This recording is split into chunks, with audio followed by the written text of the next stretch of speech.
Assalamualaikum warahmatullahi wabarakatuh. Selamat malam. Saya Jessica Sutimah dari jurusan Pendidikan Pancasila dan Kewarganegaraan, Fakultas Ilmu Sosial dan Ilmu Politik, Universitas Negeri Surabaya.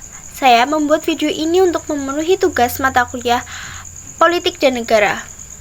Saya akan menjelaskan mengenai soal dalam UAS pada berikut ini.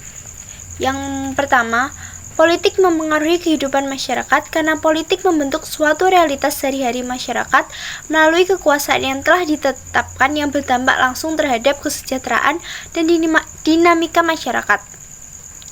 Politik sangat erat sekali terhadap kehidupan sehari-hari karena segala hal dipengaruhi oleh kebijakan politik. Politik menyentuh 3 ranah, yakni personal yang mengatur hak personal warga negara. Contohnya hak pendidikan, kesehatan, kebebasan beragama.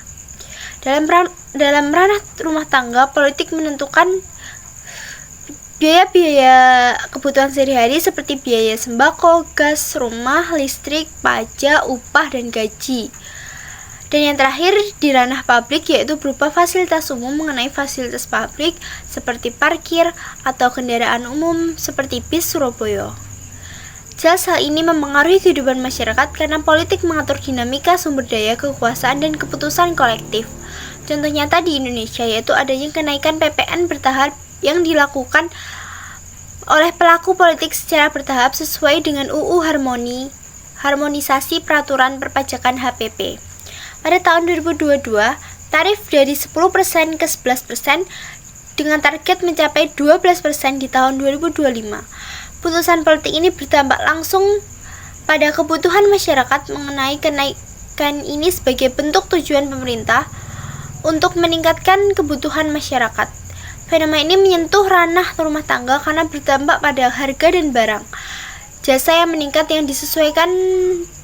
yang dirasakan masyarakat saat ini. Yang kedua, Pancasila menjadi pedoman praktis dalam menjaga stabilitas dan peraturan Indonesia. Pancasila merupakan pedoman dalam kehidupan berbangsa dan bernegara yang dapat menjaga stabilitas di Indonesia. Pancasila menjadi dasar sistem hukum di Indonesia yang menjadi pedoman dalam pembentukan perundang-undangan di Indonesia yang mengutamakan keadilan dan kemanusiaan yang melindungi hak seluruh warga negaranya. Contoh peran Pancasila dalam menjalani stabilitas politik di Indonesia adalah pengadilan HAM di Indonesia didasarkan pada sila kedua, kemanusiaan yang adil dan beradab.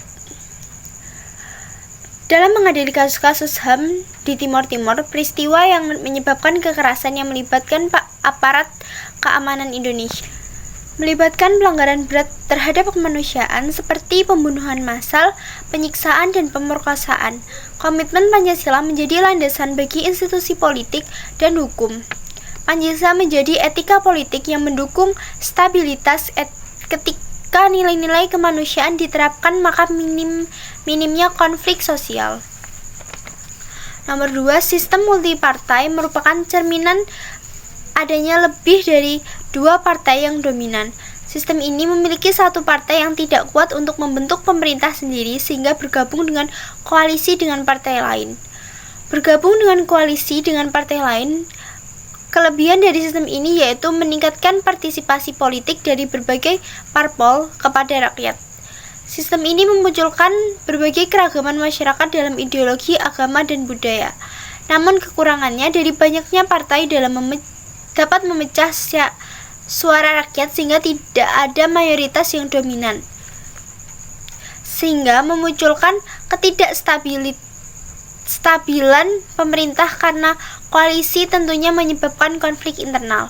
Contoh nyata kasus ini adalah krisis politik pada 2019 di Indonesia. Konflik antara pemerintah dan oposisi pasca pemilu yang membuat kabinet tidak stabil.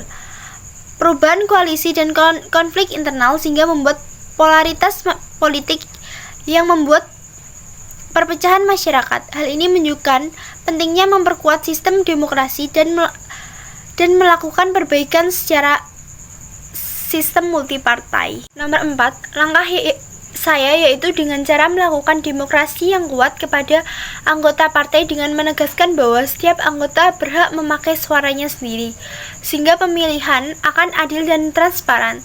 Selain itu yang terpenting, melakukan perbaikan sistem rekrutmen dan kaderisasi yang dengan kriteria yang jelas dan adil. dengan memastikan setiap anggota memiliki kesempatan berkontribusi dan bergabung yang sama. Dan yang terakhir, melakukan transparansi dan akuntabilitas dan mengelola partai politik dengan membuat laporan yang dapat diakui publik. Selain itu, membangun sistem pengadilan untuk melaporkan penyimpangan atau pelanggaran. Langkah ini dapat memperkuat demokrasi di Indonesia karena dengan ini para pelaku politik menjadikan prioritas pemangku kepentingan yang peduli pada masa depan demokrasi di Indonesia. Yang terakhir, nomor 5, hubungan visi dan cita-cita nasional bangsa Indonesia saat ini kompleks dan memberikan pedoman bagi kebijakan dan tindakan politik. Sedangkan dinamika politik menentukan bagaimana visi dan misi dapat diterapkan dalam praktiknya. Politik di Indonesia belum selaras dengan visi dan cita-cita negara seperti tantangan adanya korupsi dan penyalahgunaan kekuasaan. Contoh kasusnya adalah korupsi penyalahgunaan kekuasaan anggota DPR yaitu Setia Novanto yang terjerat skandal EKTP.